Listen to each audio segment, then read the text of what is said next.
narasumber kita yang luar biasa, yaitu Bapak Profesor Dr. Wahyudi Dharma Laksana MAG.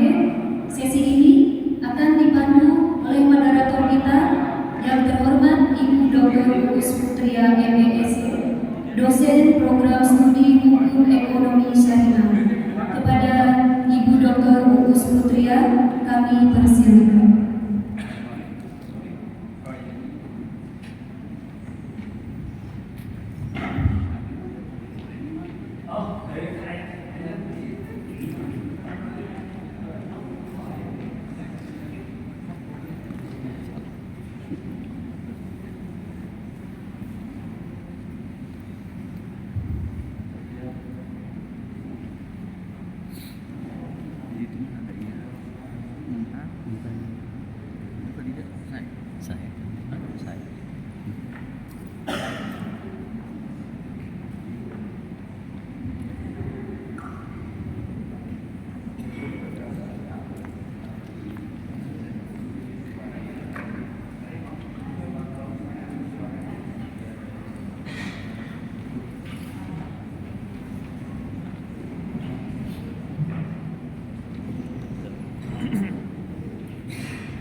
Baik, terima kasih pada MC atas kesempatannya.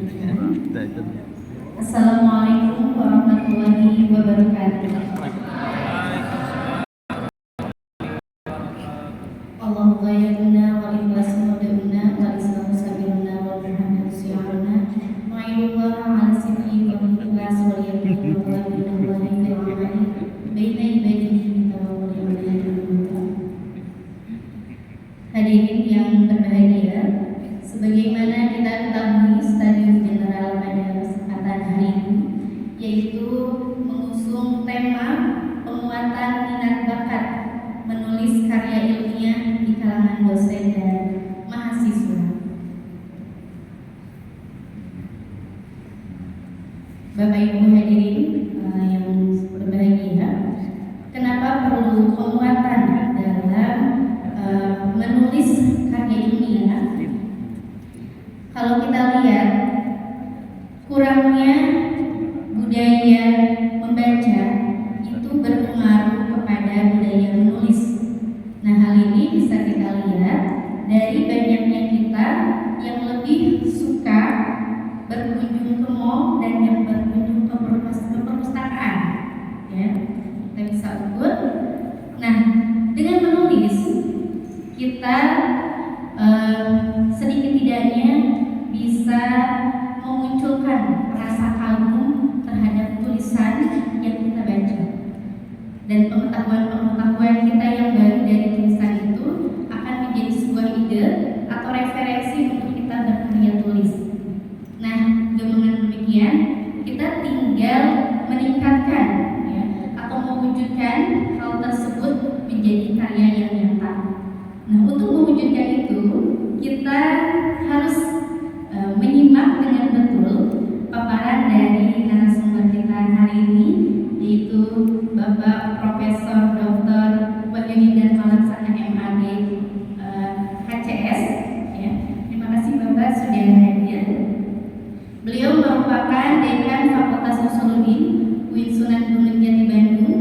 Beliau juga merupakan penulis yang luar biasa. Ya, teman-teman bisa lihat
sebagai penulis aktif di blog atau sebagai blogger. Kemudian penghargaan yang pernah didapat, yang pertama pada tahun 2018 sebagai peneliti indeks fokus tertinggi di bidang agama, sosial dan humaniora UIN Sunan Gunung Jati Bandung.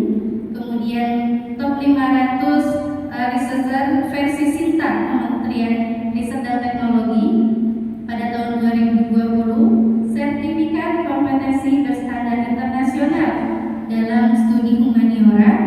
Kemudian sebagai peneliti paling produktif di UIN Sunan Gunung Jati Bandung tahun 2023 dan sebagai tokoh inspiratif penulis artikel mahasiswa Dewan Pembina Forum Dekan Fakultas Usuluddin PTKI se-Indonesia.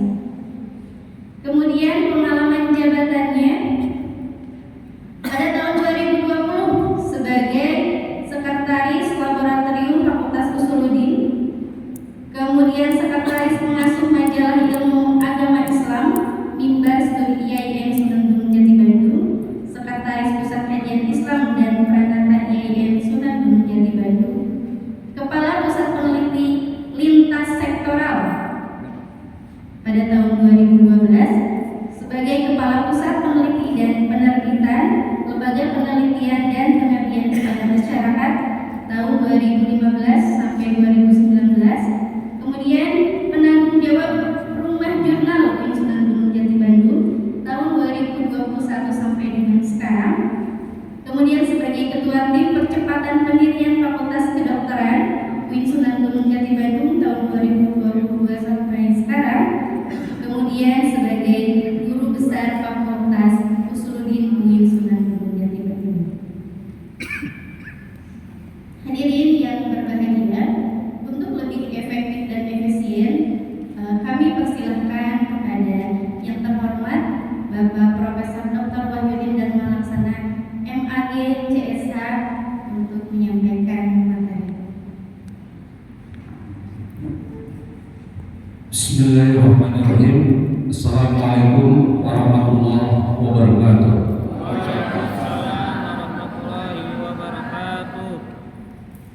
Mohon izin Prof. Pak Ketua, saya mau ke depan.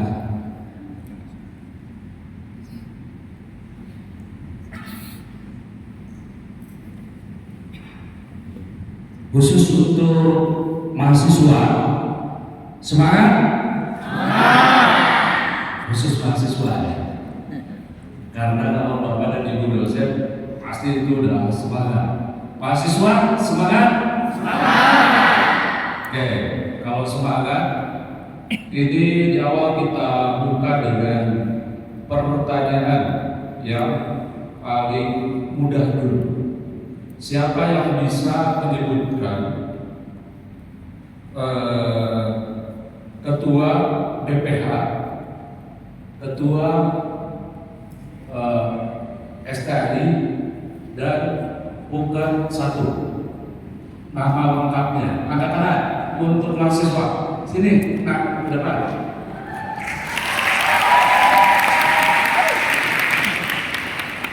Dari ketua BPH dulu ya. Menghadap ke sana, sebutkan tadi siapa namanya, prodi apa? Bismillahirrahmanirrahim. Kenalkan, nama saya Putri Reginata dari program studi PAI reguler semester 5. Izin menyampaikan bahwa nama lengkap Bapak Ketua BPH STI Siliwangi adalah Bapak Haji Yasir Abdullah, dan untuk Ketua STI Siliwangi Bandung adalah yang terhormat Bapak Profesor Samsul Yusuf, dan PK 1 kemahasiswaan adalah Bapak Profesor Mayo Sunahul. Terima kasih.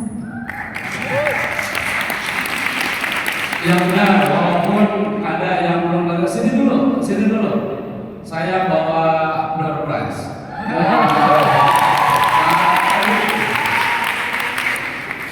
Pak Eri bawa sini, itu dia biar saya memilih. Kurang lengkap ya, namanya kurang lengkap. Saya nyari dulu, kamu pasnya dikasih apa ya? Bentar.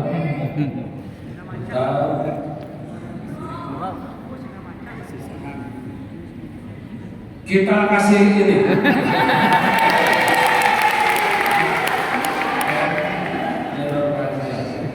Selamat ya. Oke. Selanjutnya, mahasiswa juga ini nggak berlaku untuk dosen. Ya. Tolong copy paste isi STAI Siliwangi, tempelkan di komentar Instagram saya. Instagramnya apa?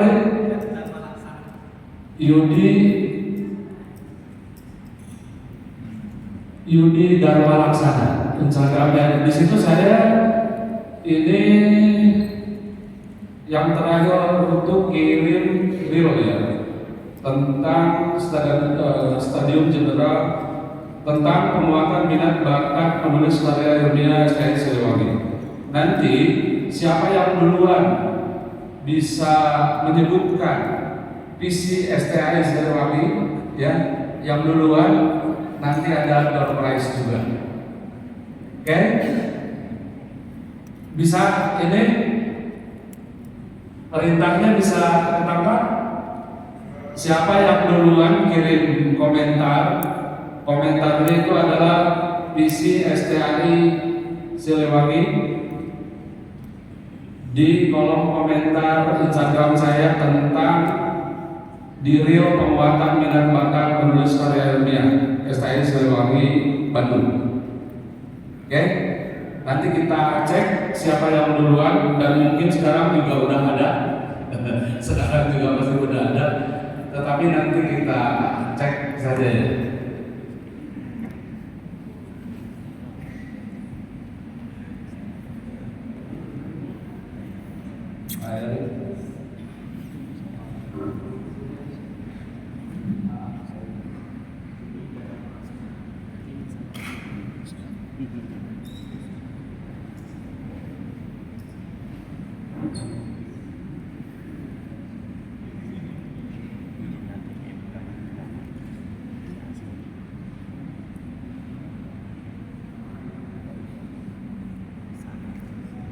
Oke, anak-anak sekalian ini belum.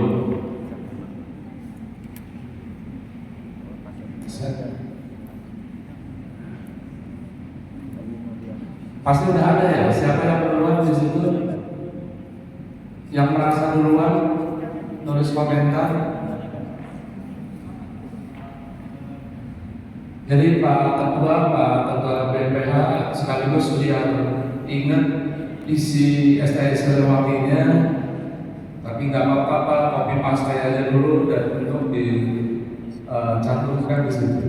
Nah ini our leader kita ya, kita harus selalu kenal. Di situ ada Pak Ketua, ada Pak Puket 1, Puket 2, Bu Lisda, saya sudah follow Instagram Bu Lisda tadi malam. Bu Lisda ya.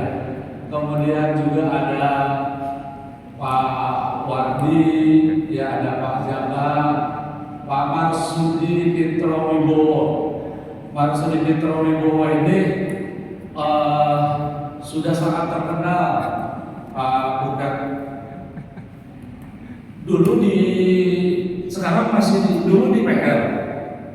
Sebagai penulis saja. Hah? Sebagai penulis. Enggak kan pernah di PR juga kan? Sempat di PR pegang opini kan dulu kan? Hanya membantu saja. Jadi dulu itu nantilah ceritanya panjang ya. Tulisannya sudah banyak Marsudi. Oke, itu ada sejarah singkat, kemudian ada visi. Visinya itu kemudian selanjutnya ada misi STAI.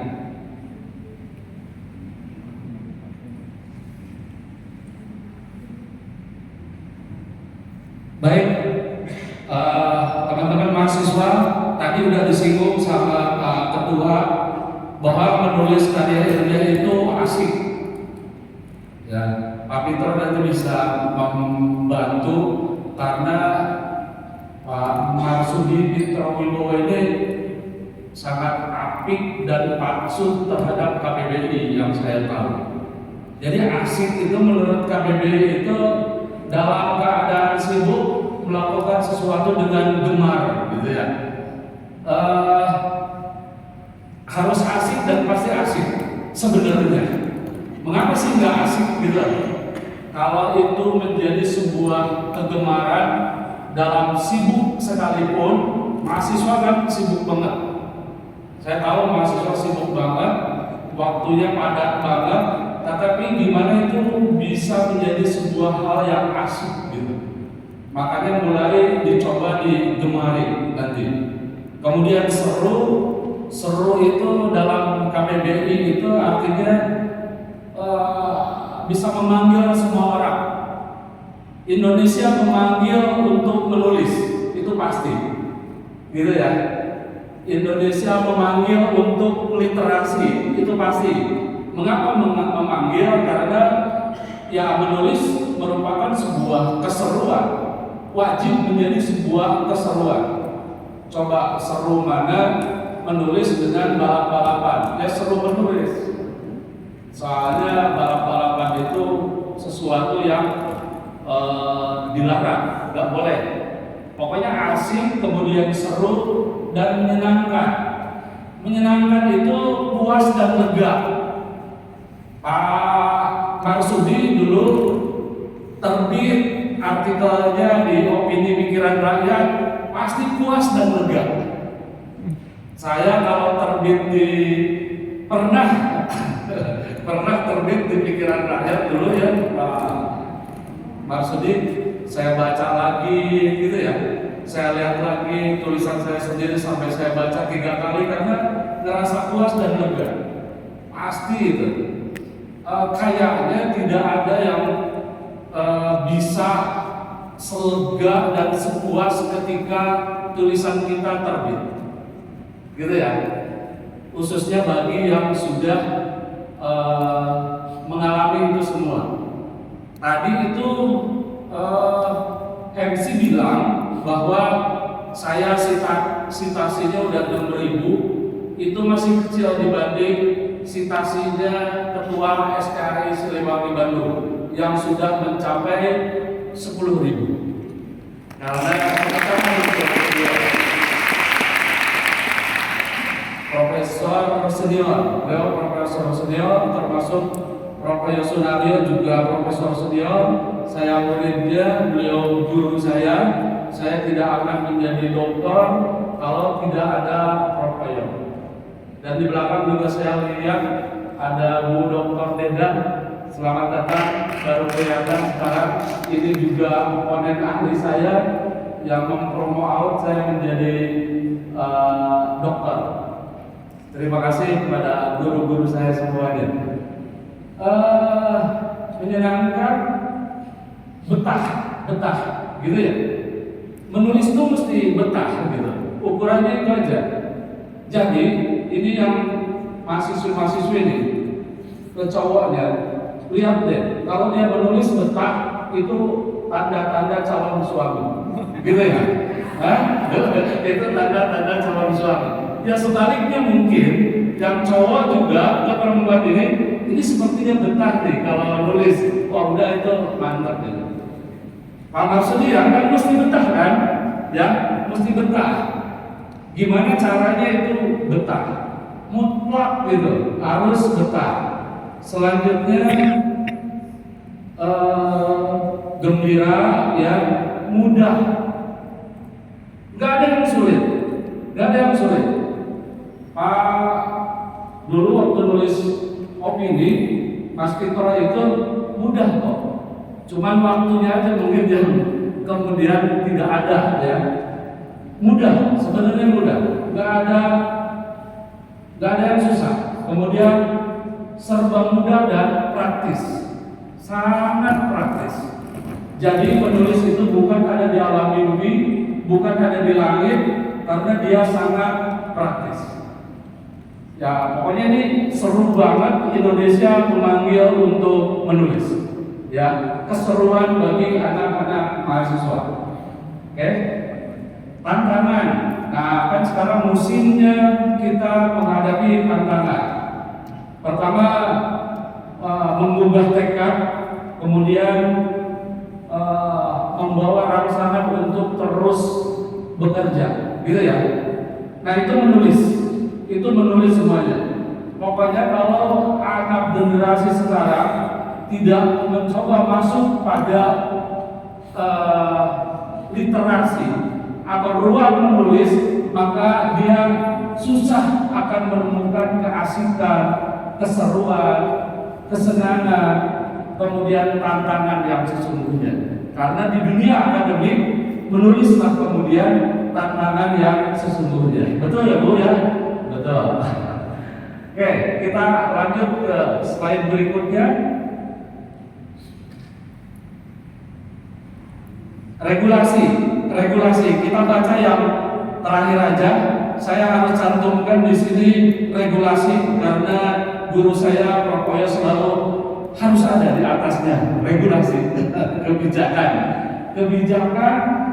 Baca yang terakhir aja keputusan Dirjen Pendis bahwa mahasiswa itu nantinya ya harus menjadi asisten peneliti.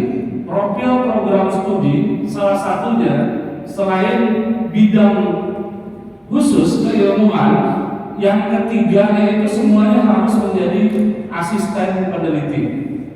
Ya, harus menjadi asisten peneliti. Kemudian capaian pembelajaran lulusannya adalah bidang keterampilan. Nanti kita akan mengaitkan bahwa menulis itu keterampilan. Oleh karenanya, ketika lulus kuliah itu harus sudah mumpuni, harus sudah memiliki keterampilan karya ilmiah, menulis karya ilmiah. Jadi keterampilan menulis karya ilmiah itu adalah wajib bagi akademisi. Nanti akan dibimbing oleh dosen. Oke ya, keterampilan, salah satu keterampilan. Kita lanjut lagi.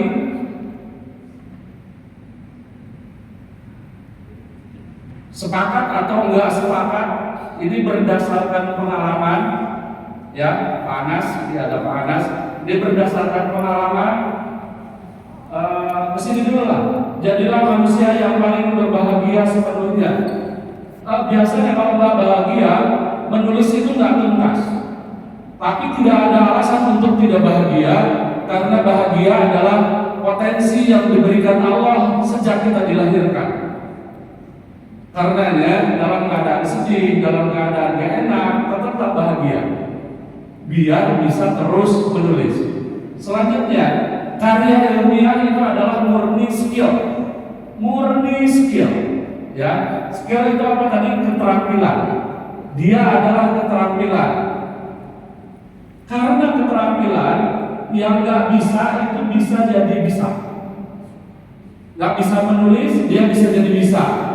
Kemudian yang udah bisa dia akan jadi suka, yang sudah suka dia akan menjadi cinta menulis melalui latihan. Karena skill maka dia pasti bisa melalui latihan. Semakin latihan maka semakin terlatih. Tidak ada yang jago menulis ujuk-ujuk begitu gubrak lahir ke dunia. Dia bisa karena latihan, karena skill, karena menulis adalah skill. Sepakat? Sepakat. Oke. Kita lanjut. Kita cepat-cepat aja. Ini ada kebijakan baru. Ya. Ada kebijakan baru yang tadi disinggung oleh Pak Ketua, bahwa tugas akhir ini dapat berbentuk skripsi, prototipe, proyek, atau bentuk tugas akhir lainnya yang sejenis baik secara individu maupun kelompok. Ya, jadi kita membuka mindset kita, wawasan kita bahwa tugas kita itu bukan hanya skripsi tetapi bisa juga prototype. Kita tengok dulu sedikit apa itu prototype.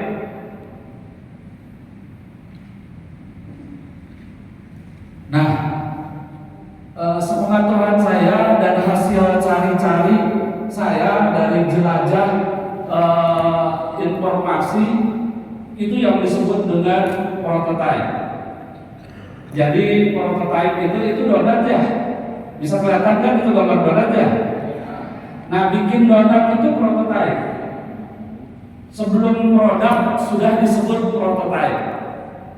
Jadi teman-teman mahasiswa sekarang bisa mengimajinasi kira-kira mampu menciptakan prototype apa untuk nantinya dikembangin jadi produk. Ya, kami di UIN Bandung di Fakultas Usuluddin pernah meluluskan mahasiswa pakai prototype. Papernya itu paper prototype rancangan produk cuma 4 halaman. Cuma 4 halaman. Ya, kalau artikel nanti ada berapa? Jadi artikel itu atau paper itu ada 3, paper konseptual, paper eksperimen, paper prototype. Nah, apa contoh prototype yang disebut oleh Mas Nadiem itu? Yang ini, prototype, kemudian produk minimum yang layak, kemudian sampai ke produk. Jadi yakin semuanya bisa bikin prototype. Prototype produk, ya produk biar tahan angin gimana kan bisa bikin prototype ya. Atau apa deh yang pasti mencari inspirasi apa kira-kira inovasi apa yang bisa kita lakukan dalam prototype. Tapi ini hanya contoh aja untuk prototype.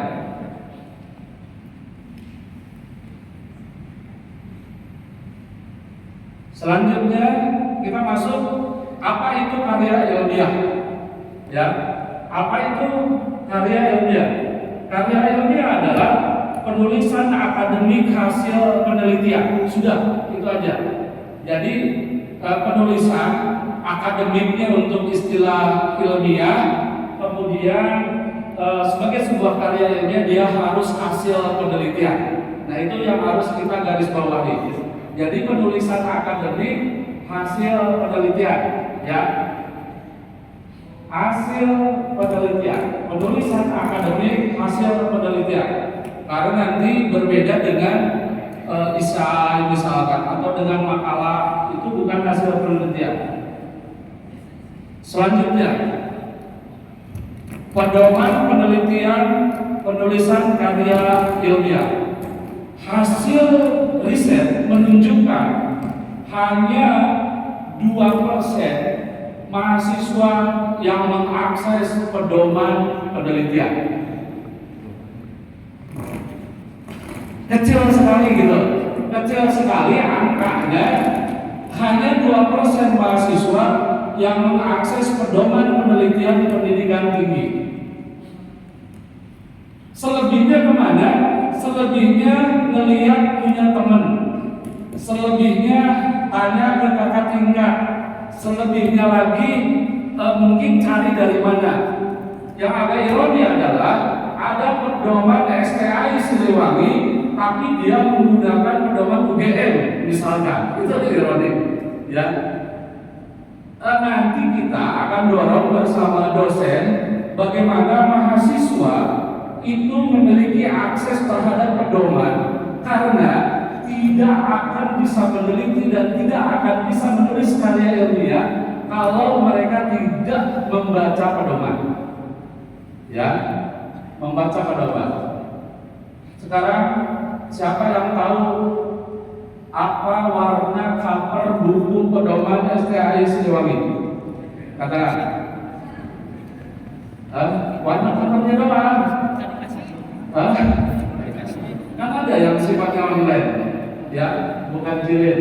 Oke, yang mau disampaikan di sini seluruh pedoman penelitian dan penulisan karya ilmiah. Pak Marsudi nanti dibantu bahwa pedoman itu semuanya berlaku, baik Unpad, UPI, kemudian UIN, STAI, mau di luar negeri, di mana dan lain sebagainya, pedoman risetnya pasti sama. Hanya konvensi-konvensi hal-hal yang teknis saja menurut perguruan tinggi yang bedanya. Secara batang tubuh keseluruhannya sama, maka berlaku umum. Yang strukturnya itu seperti struktur skripsi, ya. Strukturnya itu seperti struktur skripsi, sama semuanya. Mau di STAI Siliwangi, mau di STAI mana dan lain sebagainya itu pasti sama, ya. Makanya nggak boleh ada jarak, senggol, pepet terus dengan pedoman, bawa kemana-mana, nggak boleh ada jarak. Mahasiswa sejak hari ini dia tidak boleh ada jarak dengan pedoman, sampai lecet dibawa-bawa terus kemana-mana, gitu ya. Karena faktanya, Prof, ada mahasiswa yang baca pedoman baru ketika mau bikin skripsi, itu repot, gitu ya. Dia harus sudah terlatih sejak awal dengan pedoman. Pokoknya targetnya setelah selesai kegiatan ini segera bergegas cari pedoman. Cari aja dulu, deketin aja dulu. Setelah dekat, makin dekat lagi, gitu ya. Terus baca ini, ulang kali. Baca pedoman 5 kali, bagus. Baca terus-terusan, bagus. Gak ngerti, bagus. Berarti ada sesuatu yang bisa ditanyain nanti ke dosen, ya. Pedoman, pokoknya harus dekat dengan pedoman. Nggak boleh jauh dari pedoman, ya.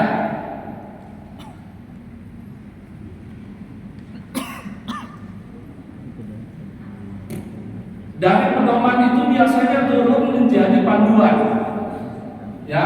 Dari pedoman itu biasanya turun jadi panduan. Kalau pedoman itu bersifatnya lebih umum, kalau panduan itu lebih lebih ke untuk prosesnya, untuk prosedurnya, ya, untuk prosedur. Mulai dari riset sederhana bersama dosen. Jadi adik-adik mahasiswa semua ini harus datang ke dosen, minimal ke dosen pembimbingnya. Bu, saya mau belajar riset. Pak, saya mau belajar riset. Minimal riset sederhana. Mengapa enggak?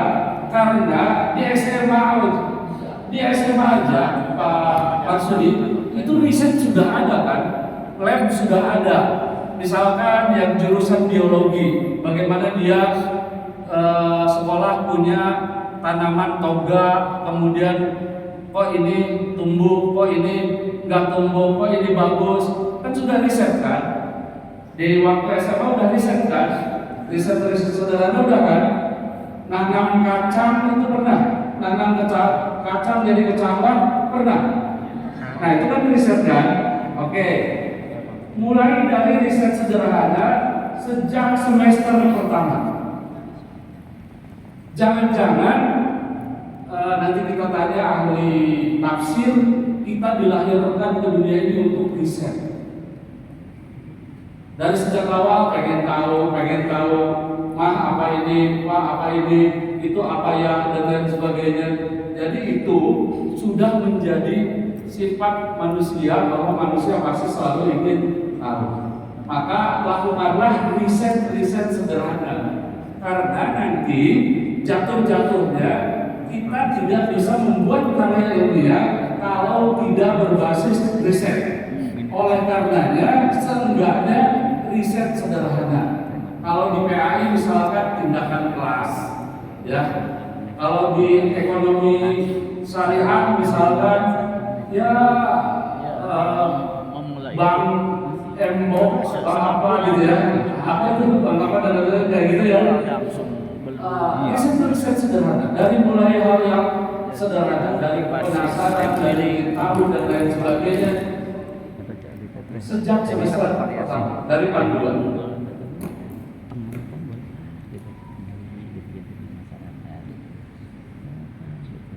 Kalau sudah ada hasil riset, baru deh masuk ke modul, ya, baru masuk ke modul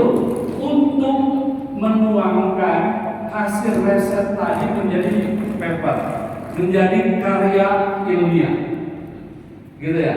Tidak ada bedanya antara pedoman, panduan, dan modul, masih itu juga. Tetapi mungkin kalau di pedoman, kalau di hasil penelitian, lampiran-lampirannya masih banyak. Nanti kalau sudah ke modul penulisan karya ilmiah, dia sudah mulai to the point, gitu ya. To the point itu yang to the point, singkat, padat, dan lain sebagainya, sehingga dari riset yang mungkin 100 halaman naskahnya, ketika dituangkan ke dalam karya ilmiah, dia bahkan mungkin hanya 5 halaman, 7 halaman, 12 halaman, kayak gitu ya. Terus turun ke bawahnya. Ini adalah cara menyusun karya ilmiah atau artikel ilmiah yang sesungguhnya tidak terlepas dari proses penelitian tadi di awal menurut pedoman. Kayak gitu. Kita lanjut.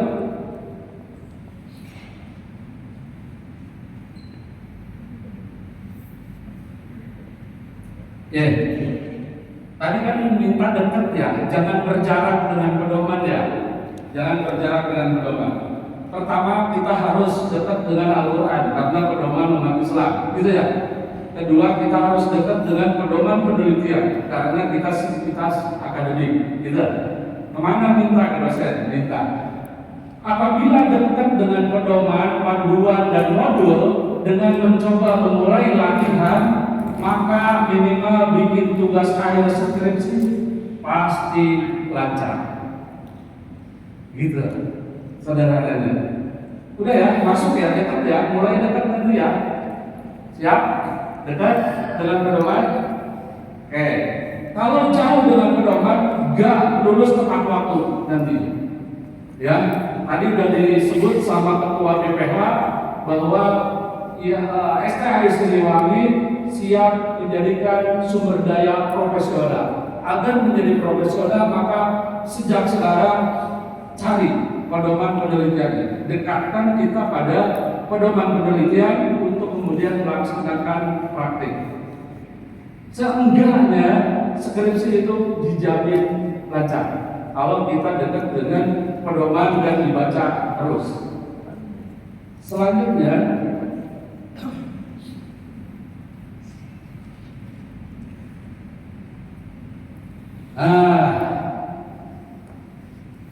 itu coba mahasiswa harus temenan dengan dosen. Ngerti nggak temenan?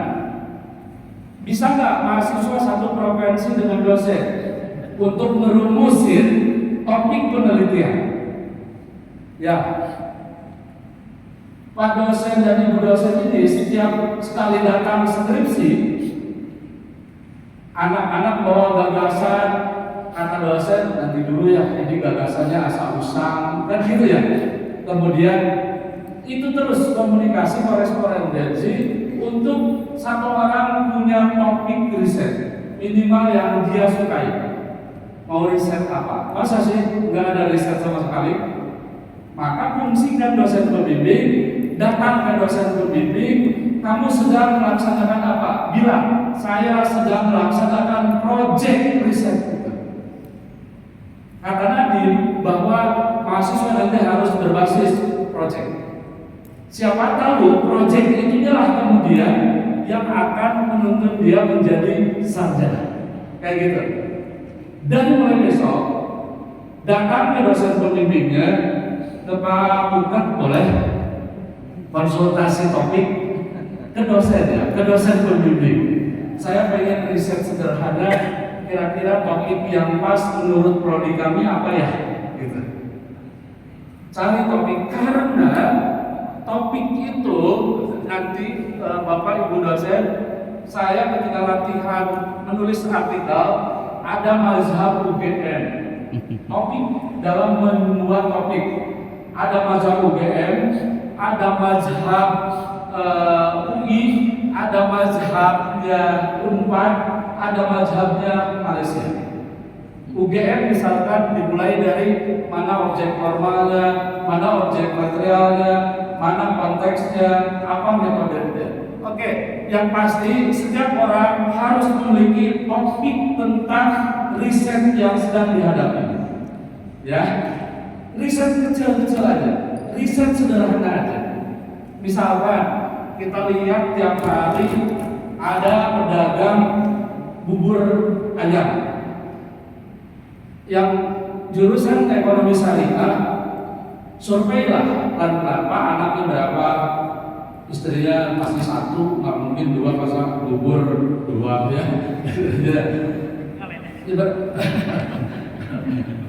Ya maksudnya kecuali bubur naik haji ya, ada kan sinetron kan Tukang bubur. ya sehingga survei lah pelan-pelan gitu. Misalkan bapak kenapa bisa bertahan hidup, bahkan mungkin menyekolahkan anaknya sampai terus gitu riset kayak begitu ya. Sehingga nanti kita memiliki data itu gitu ya, data pertanyaan-pertanyaan itu kan, itu menarik. Topiknya nanti ya sama dosen lah, kira-kira pasnya apa nih untuk hasil dari observasinya, kira-kira seperti itu. Topik penelitian ya, masing-masing harus memiliki topik penelitian sejak sekarang. Sejak sekarang harus memiliki topik penelitian. Dibalikin lagi, topik penelitian harus dimiliki sejak sekarang. Oke? Ya, jangan sampai tidak ada yang memiliki topik. Biar ada judul, ya. Biar ada judul. Kadang seseorang main ke temannya, ngapain kamu kesini? Kadang nggak ada judulnya. Kalau urusan topik, saya mau diskusi tentang topik saya. Menurut Anda kira-kira gimana? Kan ada alasan kan? Jadinya kan? Padahal anak kosan tahulah, mungkin ada teman punya sesuatu yang lebih ikut. Tapi kan ada judul tuh. Kita akan membahas topik. Oke ya, nanti semuanya harus punya topik. Ya, topik apapun itu yang Anda minati.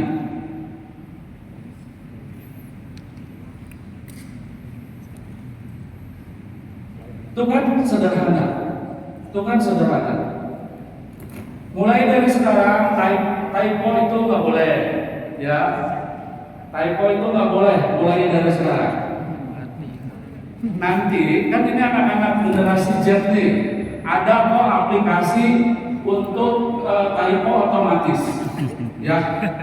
Fakultas izin, tolong deh jangan dilulusin dulu kalau skripsinya masih ada typo, ya. Bahaya itu typonya kalau melesetnya parah ya. Typo ya, dari typo dulu tolong, nggak boleh ada typo.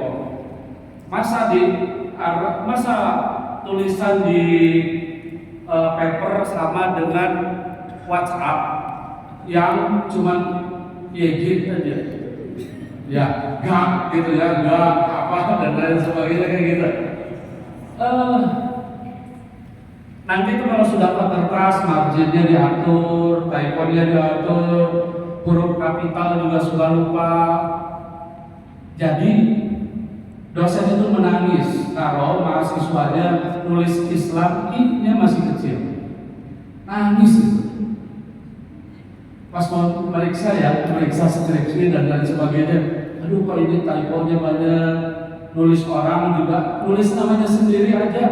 Mariam Fitriani, F-nya itu F kecil, gitu ya.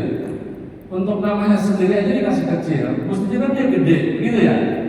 Oke ya, sepakat ya. Mulai typo, nggak boleh ada typo. Kalau ingin bersih, nggak ada typo, sudah ada aplikasinya kok. Aplikasi otomatis biar tidak ada typo, ya.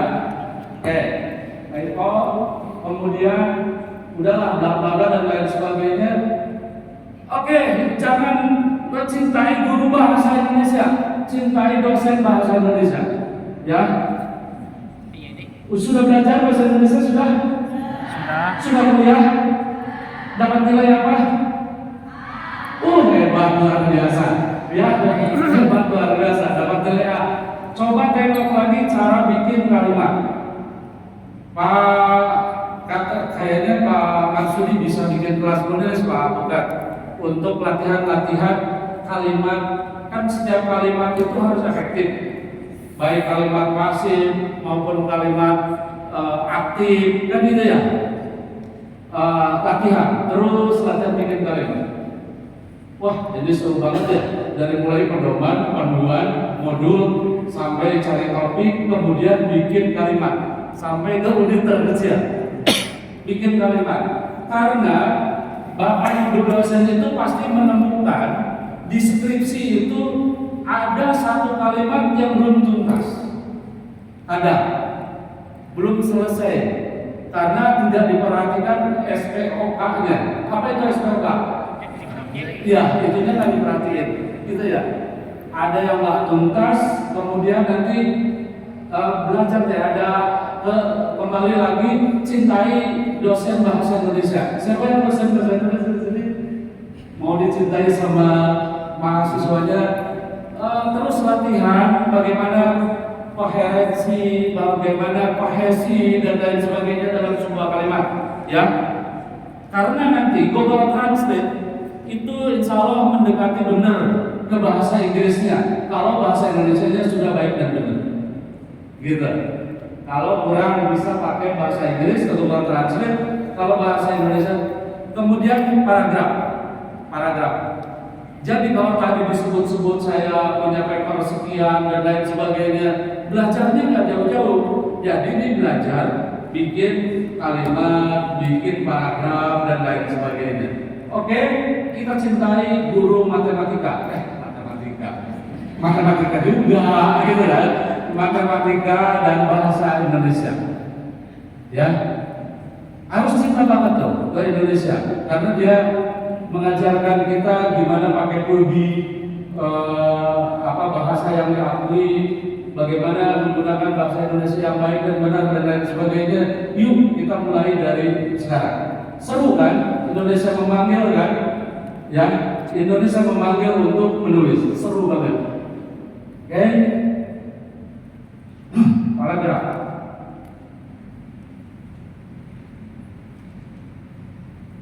Siapa yang udah mahasiswa? Siapa yang udah pakai Mendeley? Angkat tangan. Yang udah pakai Mendeley? Angkat tangan. Belum? Wajib, ya. Wajib ya. Udah pakai Mendeley. Sip, nanti dikasih door prize. Wajib ya, wajib. Mendeley wajib. Enggak Mendeley aja sih, ada Jotero apa dan lain sebagainya.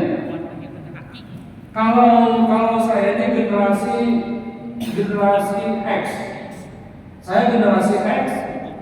Anas ini generasi milenial. Kamu ini generasi Z. Ya. Mendeley untuk generasi Z 5 menit. Lihat tutorialnya di YouTube, ya. Lihat tutorialnya di YouTube bagaimana menjalankannya. Kalau saya sudah tidak dituntut untuk menguasai aplikasi seperti ini, karena saya lahir di zaman mesin tik, ya. Apalagi Propoyo lahir di zaman SIR, tahu SIR? Ya, ada yang mungkin yang lahir di zaman tulis tangan, tulis halus dan lain sebagainya. Yang generasi Z ini semuanya lahir di era everything of internet of everything, ya. Sehingga menggunakan ini manajemen Mendeley itu hanya 5 menit. Sudah diuji coba hanya 5 menit untuk ini. Ini adalah wajib deh pokoknya, ya. Wajib deh pokoknya. Udah banyak banget ya, tadi harus dekat dengan pedoman, panduan, kemudian harus punya topik riset, belajar paragraf dan lain sebagainya. Nah, ini adalah alat bantu untuk merapikan sitasi atau penutupan dan daftar pustaka yang apabila dikerjakan manual itu 15 menit, kalau pakai aplikasi ini hanya 1 menit, langsung otomatis. Ya, oke, wajib ya untuk Z, generasi Z. Ya, siapa yang generasi Z? Semua ini saya yakin di belakang ini generasi Z ini. Kalau Pak Anas ini modelnya milenial, saya kadang suka kayak milenial.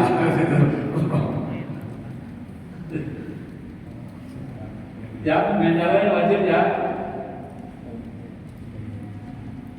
Nah ini nanti ini harus dengan dosen berpikir prosedural. Ya, setelah dibaca pedoman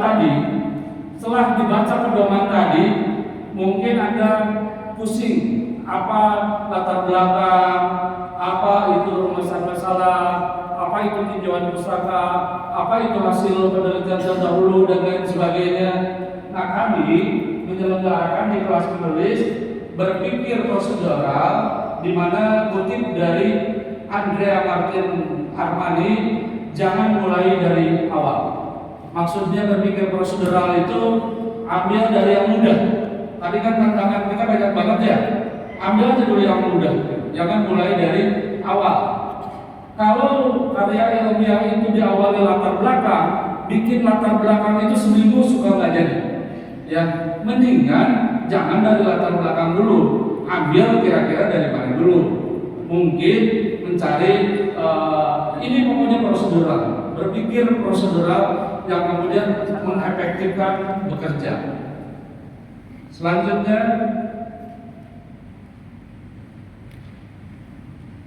nah ini kata kunci. Ini kata kunci yang susah bikin karya ilmiah itu di bagian pendahuluan, yang paling susah itu. Ya, sama bikin skripsi yang susah itu di bab 1. Nah, sekarang kita punya rumus. Pendahuluan artikel ilmiah adalah apa adanya bab 1 skripsi. Sebaliknya, bab 1 skripsi adalah pendahuluan artikel ilmiah.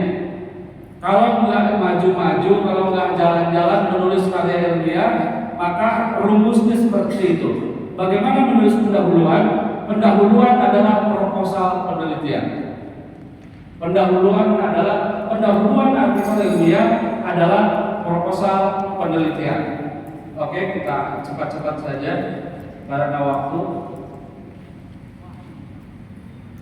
Tadi Mendeley belum ada yang mengenal. Sekarang siapa yang mengenal salah satu aplikasi yang ada di sini? Yang ada di sana?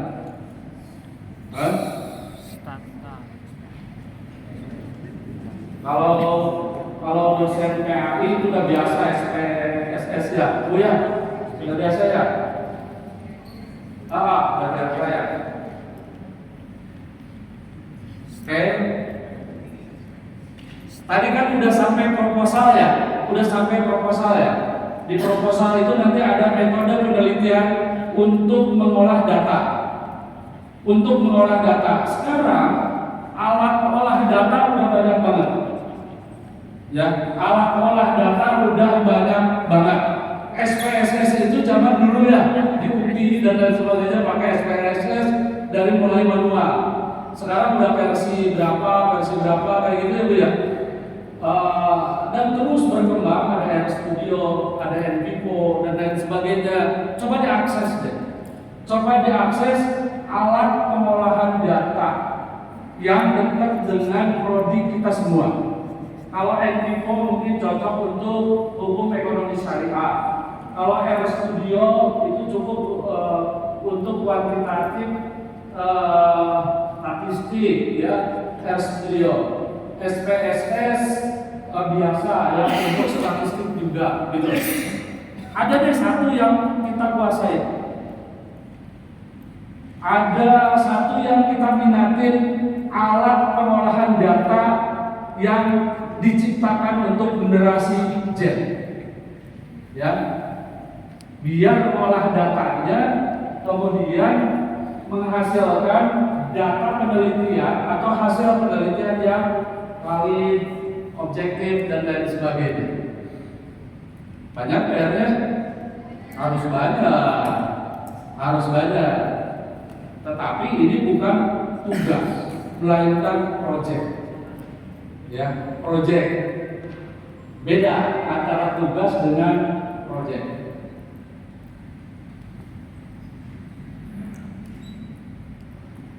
Pak, oke, kita lanjut.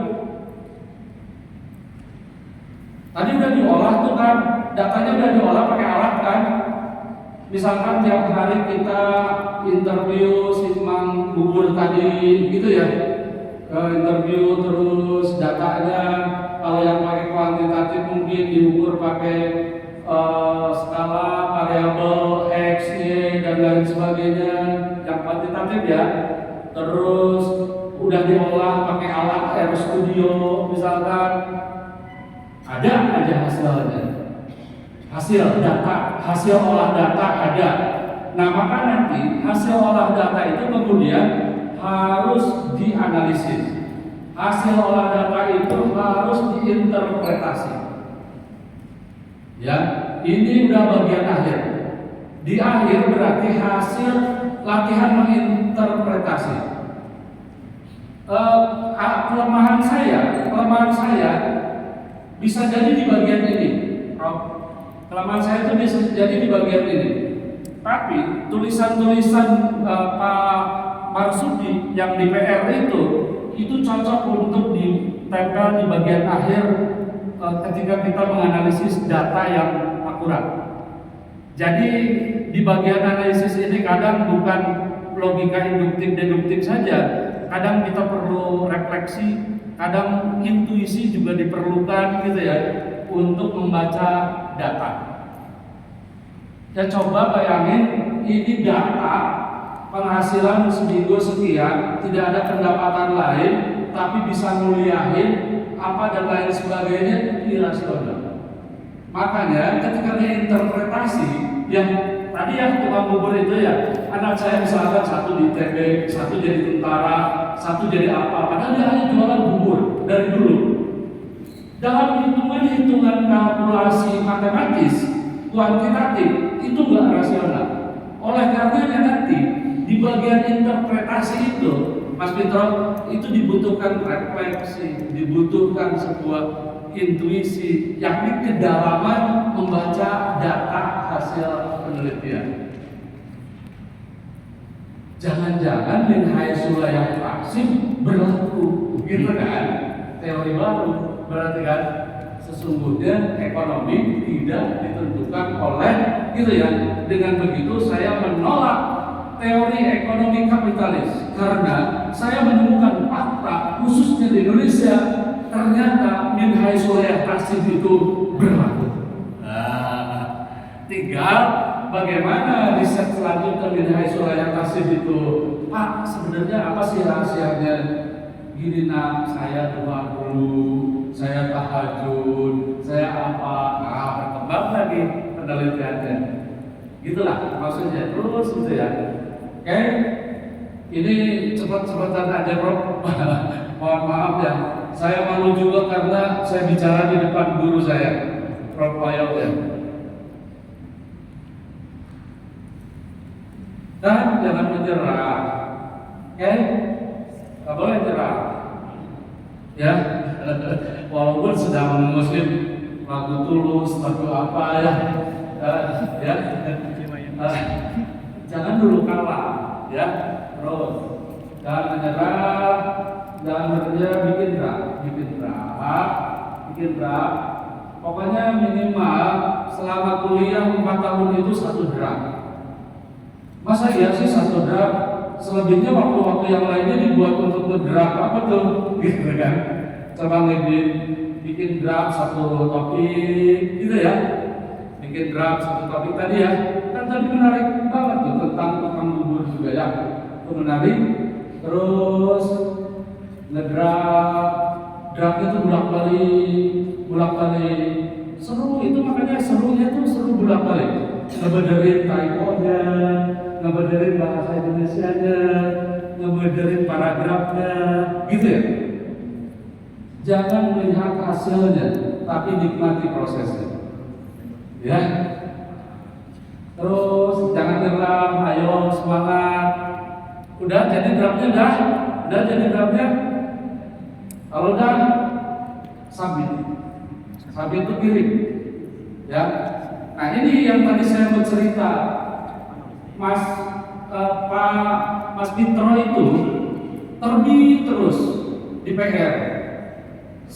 Tulisan saya dari 10 tulisan saya diterima di PR cuma 1. Bayangin. Ya. Tapi yang nggak diterima di PR, alhamdulillah saya bisa ke Galak, gitu, kirim ke Galak, gitu. Hanya kurang waktu itu, hanya kurang keren aja dikit gitu ya. Wah ini di PR, yang ini di Galak. Kayak sekarang aja ada Sinta 5, Sinta 4, Sinta 3, kayak gitu ya.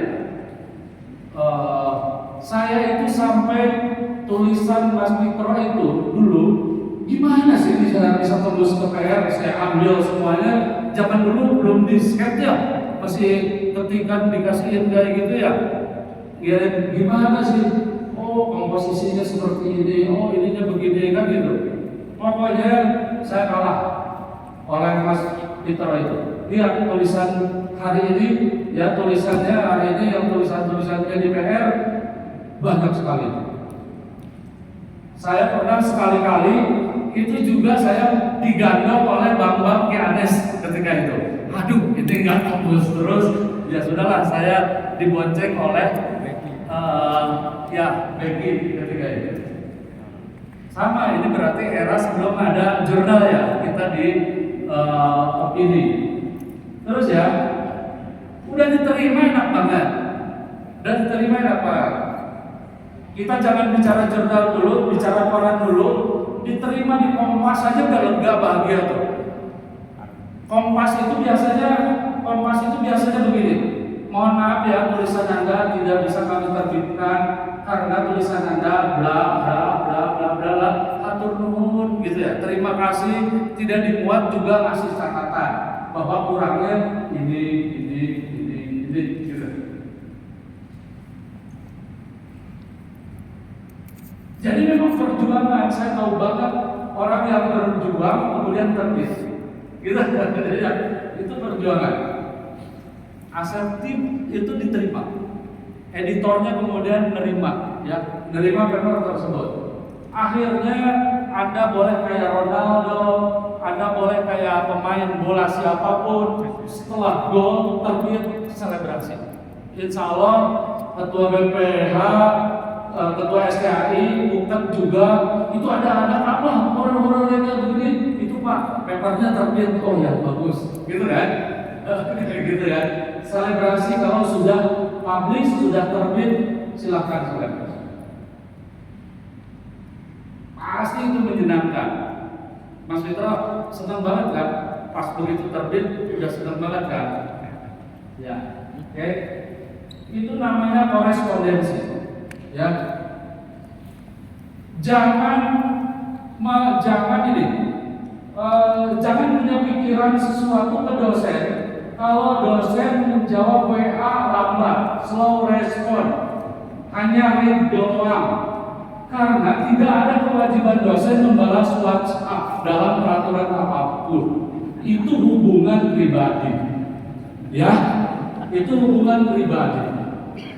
Di antara haram hukumnya mahasiswa perempuan me-WA dosen laki-laki dan begitu sebaliknya. Bahwa kemudian dosen mau membalas WA itu hak dosen. Enggak membalas WA, jangan dibilang sombong apa dan lain sebagainya, itu saluran pribadi. Korespondensi formal adalah email. Ya. Korespondensi formal di dunia akademik bukan WA, tapi email. Berkorespondensilah dengan dosen ke email. Kalau korespondensi di email, dosen kan bisa tidur dulu. Kalau WA kan 24 jam. Kalau email dibukanya kan ntar pagi, pas di kantor, gitu ya. Tetapi kalau ada kesepakatan WA aja nggak apa-apa, gitu ya. Hanya mohon tidak boleh ada kemudian yang menyikapi dengan sikap tertentu apabila dosen tidak membalas WA. Karena nggak ada aturan di internasional sekalipun bahwa dosen wajib membalas WhatsApp. Tepuk tangan untuk ibu dan bapak dosen. Tepuk tangan untuk mahasiswa dan mahasiswi juga. Nah, karena tadi dibilang harus satu frekuensi, ya, harus berkorespondensi. Kalau sudah berkorespondensi dan untuk mengerjakan sebuah proyek, saya yakin mereka juga nggak apa-apa. Kalau sudah ada kesepakatan, oke? Masih ada nggak? Mudah-mudahan udah habis. Nah, magang dong, magang ya. Ngelola jurnal itu gimana? Ngelola jurnal itu gimana? Ini Pak Islamika siapa yang pegang? Panas. Magang. Ngerti magang? Kamu siapa namanya? Hah? Salsa. Ada salah satu dosen salsa di sini? Ada? Nggak ada? Ada? Baru itu. Masih Bapak belum ada dosennya. Nah bilang ke dosen. Misalkan ngajar tadi apa ya, bahasa Indonesia. Ngajar ini Bu Ustaz. Oh iya, sama dengan Bu Ustaz ya. Sama wajarnya dengan Bu Ustaz. Ya misalkan bilang ke Ibu, Bu, saya gimana kalau dalam mata kuliah Ibu saya mau magang di pengelolaan jurnal, gitu ya, ngobrol, berkorespondensi. Jadi abad 21 itu yang skill yang paling diutamakan adalah komunikasi. Tidak sampai komunikasi maka tidak sampai juga tujuan. Ada itu nanti komunikasi dengan dosen. Gimana kalau mata kuliah Ibu saya mau magang aja di rumah jurnal, di pengelolaan jurnal ini, sehingga nanti yang memberi nilainya ini dipantau oleh dosennya dan skill kamu nambah untuk pengelolaan jurnal. Tapi itu udah, kalau tadi kan berbicara karya ilmiahnya, karya ilmiah itu terbit di jurnal. Gimana sih pengelolaan jurnal, gitu ya? Makanya tadi saya tanya Mas Fitro apakah di tim editor enggak, kata bantu teman, padahal nentuin, termasuk yang nolak tulisan saya pasti gitu kan. Itu kerjanya di jurnal kan. Oh ini tolak, oh ini terima, kan gitu ya. Oh ini terbitkan, gitu ya, gitu. Ketemu saya udah dari rumah, awas Mas Fitro, ini yang dulu suka nolak paper saya. Tapi memang kurang layak kan, gitu ya. Wajar ditolak dan lain sebagainya. Cuma kita punya rumus, nggak boleh nyerah. Oke? Terus nggak boleh nyerah. Udah Bu, panjang? Udah ya? Ya udahlah, jadi selanjutnya hanya testimoni aja kok. Sekian, hatur nuhun, tepuk tangan untuk kita.